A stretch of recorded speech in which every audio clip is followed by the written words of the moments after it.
Hello, everyone, and welcome to Doha Heat Podcast. I'm your host, Ifat Syed, and today we have really special guests with us in the office, and we've been just having the best time before we even started recording, so I'm really excited for this interview. So they are Kausar, Tahir, and Mariam Darwish and they're the founders of Community Connect Doha. So, take it away. Tell us a little bit about yourselves. You want me to start? Okay. My name is Kausar. I came to Doha about 3 years ago, starting year 4. I am a pharmacist turned stay-at-home mom of 3. And are you okay? I'm fine. And Mariam and I decided to do something about our passion for community service. So we put together Community Connect Doha to try to help people connect and find resources that Doha has, but maybe is a little hard to find. Okay.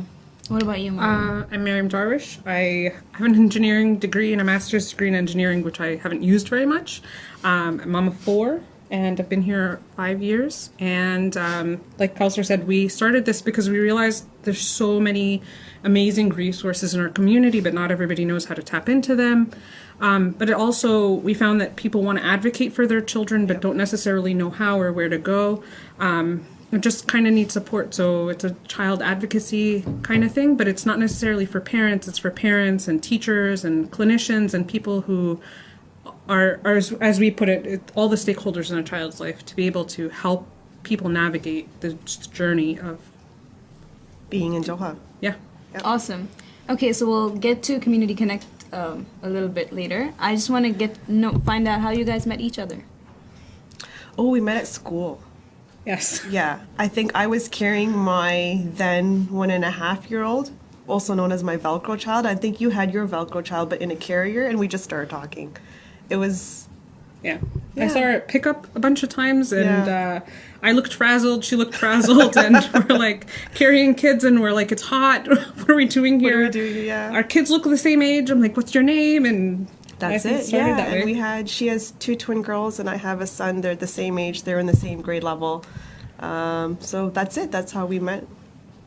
Awesome. So what brought you guys to Qatar? We came because of a job. My husband got a job here. We'd been in the U.S. for a long time, and it was a time for an opportunity to change, and we wanted to experience something different, give our children an opportunity to have an international experience and to feel like an expat, because I was an expat kid, and I thought that was like a really good opportunity for our kids, and we made that leap.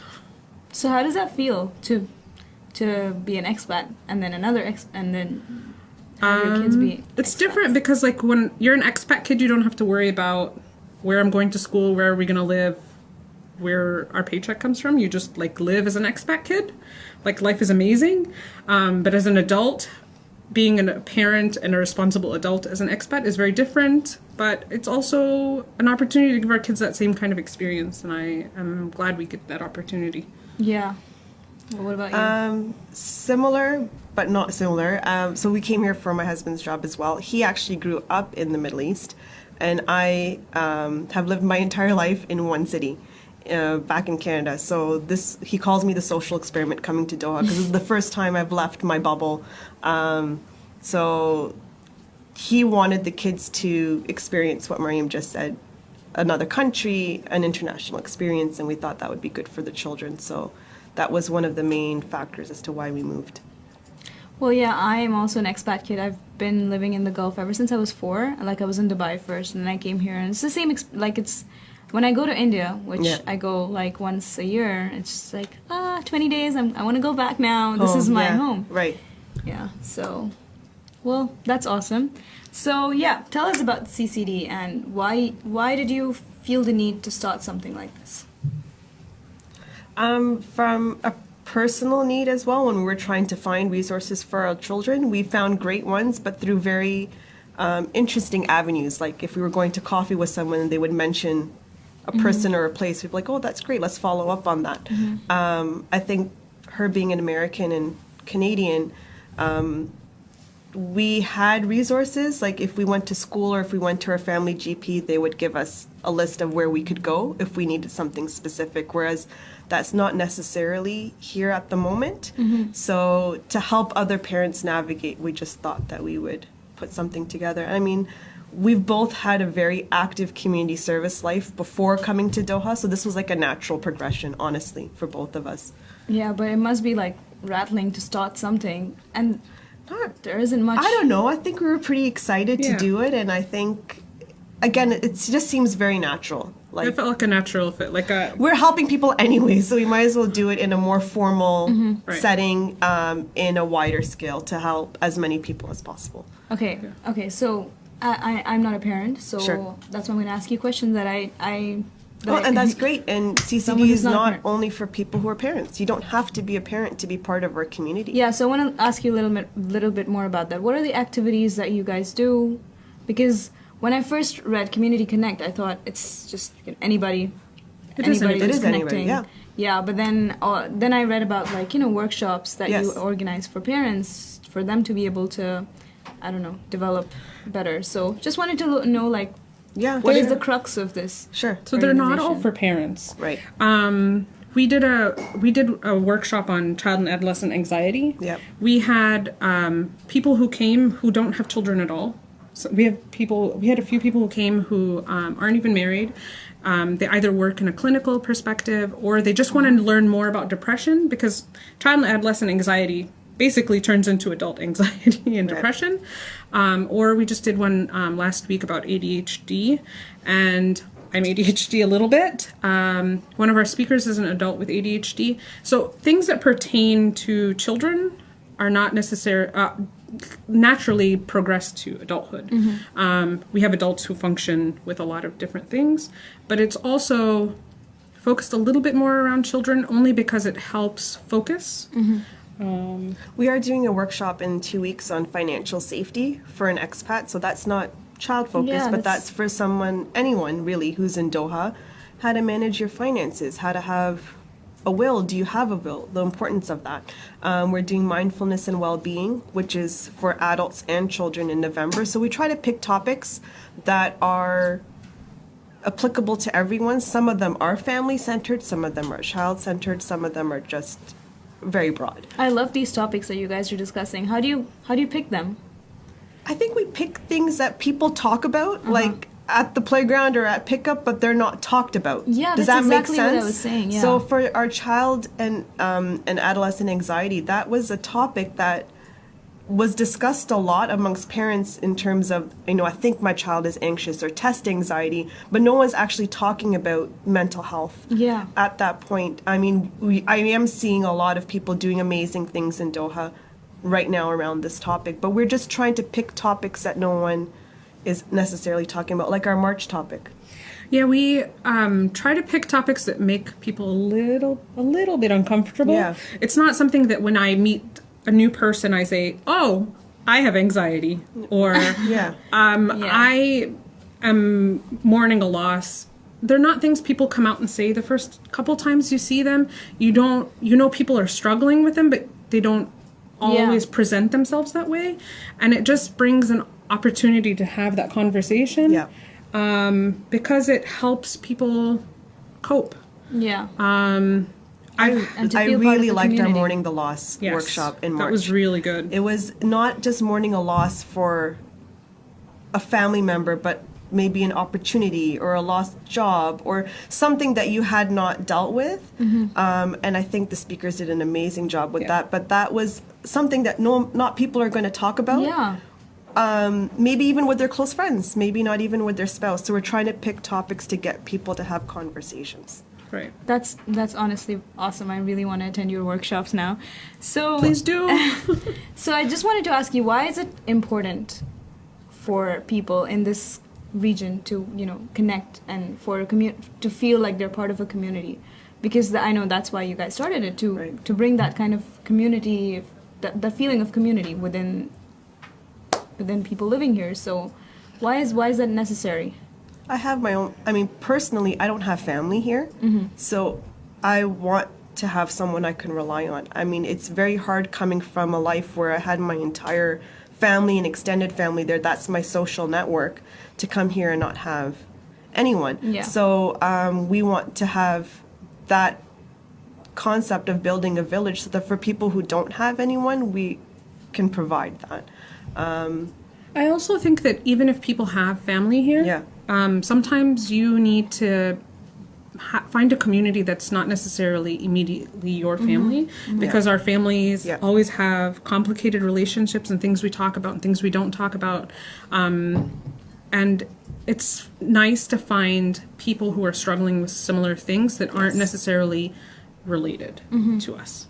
And sometimes, you know, Maybe our that's families... easier Yes, to- because yes. sometimes our families will say, oh, that's not a big deal, you know, you should handle it this way, and that's not really what you necessarily need at this point, and it helps to know that that somebody else can help me. I don't have to only use my family network, or I don't have to only use this kind of community. I can find one and build one that finds people to help each other who have a positive relationship. Yeah. And it's comforting to know other people are going through the same struggle, especially on topics no one's talking about, right? So once you find that connection, I think it just brings about some ease and some comfort that it's not just me, and there are other people out there who have XYZ issue that they're dealing with. And I agree. You're able to feel more confident and for sure, yes, and a little less alone. So, Yes. yeah. So because dealing with something alone is very isolating, so this kind of takes people out of their isolation. Yeah, awesome. So I just want to know, what was your reaction like initially and all of these years later?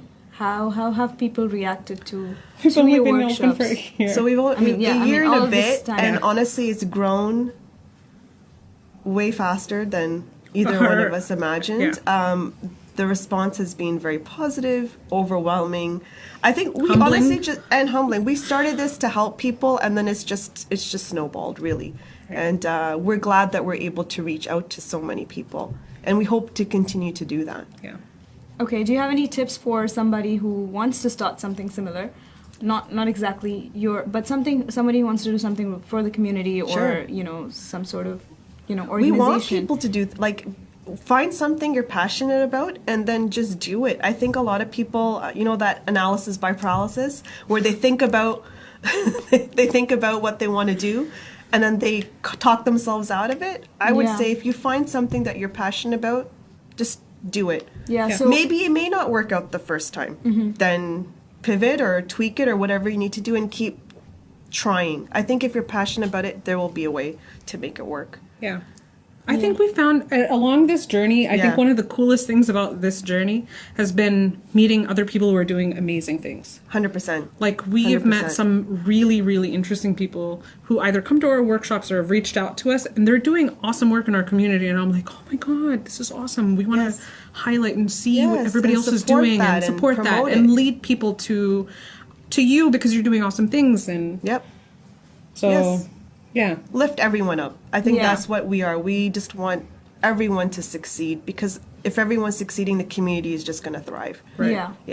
So what would you, so if somebody's just sitting and thinking, oh, I want to start something, anything, but you know, they don't have the motivation or they think they don't have the time to do this.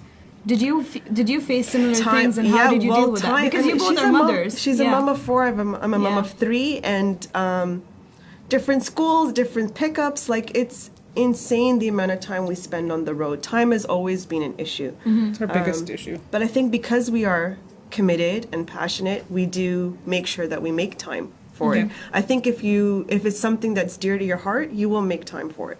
I think that I always think if you want something badly enough, you kind of make it happen. You make the time for it. So we are really passionate about this. Like, we love it. We spend all of our free time, which we don't have any, doing this. When the kids are at school. We, you know, if I can't do it, she picks up the slack, and when she can't do it, I pick up the slack. We work together really well, alhamdulillah. And it's rewarding, honestly. I think because we get satisfaction out of it, it keeps us going. That's amazing. So how do people become members of Community Connect Doha? They visit our website, Yep. or our Facebook page. They can email us. We have a registration form. Come to one of our events and become a member. It's really simple. We have coffee mornings Every Tuesday morning. once Once a month. Sorry, yeah. Not every Tuesday. Sorry. One Tuesday a month. We have a workshop one Tuesday a month. Sometimes you're going to have two workshops. It depends on the topics that we're getting. But we always have something happening every month. So if you check out our website and go to our events page, you can find out where we're going to be. And we're on meetups, yeah. So we find us. Now you know what we look like. Yeah, and do you guys have any personal social media handles or email accounts that they can reach out to you personally on if they wanted to? Instagram. Yeah, we have Community Connect Doha on Instagram. And we're on Facebook. That's about it, really. Yeah, we're not incredibly tech savvy. We're trying. To be. It's okay, you'll get there. Yeah. Anyway, if you guys want to reach out to them and ask them any questions, feel free to I feel like let we us should be know. looking at the camera. Should we look at the camera? Feel free to let us know, or just text them on their Instagram, Twitter, Facebook. Twitter? Oh, we're not No, on we're Twitter. not on They're not on Twitter. Twitter. No. Yeah, but they will be, inshallah. Should we be on Twitter? I mean, if I don't know, you Okay. can have this conversation later. But tell us what you think. No, okay. Yeah, for now we're just on Instagram, Facebook, and we have our website. Yeah, no, but Twitter's awesome to reach out to, like, Sure. people who are interested in news and like education and stuff like Okay. that. That's the way you reach out to those We'll people. take that To into know. consideration. Yeah. Awesome. Thank you. Thank you guys for listening, and let us know your comments or thoughts on our social media. We're on Facebook, Instagram, Twitter, LinkedIn, everywhere. So let us know what you think about our episodes, and subscribe to us on iTunes or Stitcher. And if you have an iPhone, just say, "Hey Siri, subscribe to Doha Heat." Thank you so much for listening, and have a great week. Bye-bye.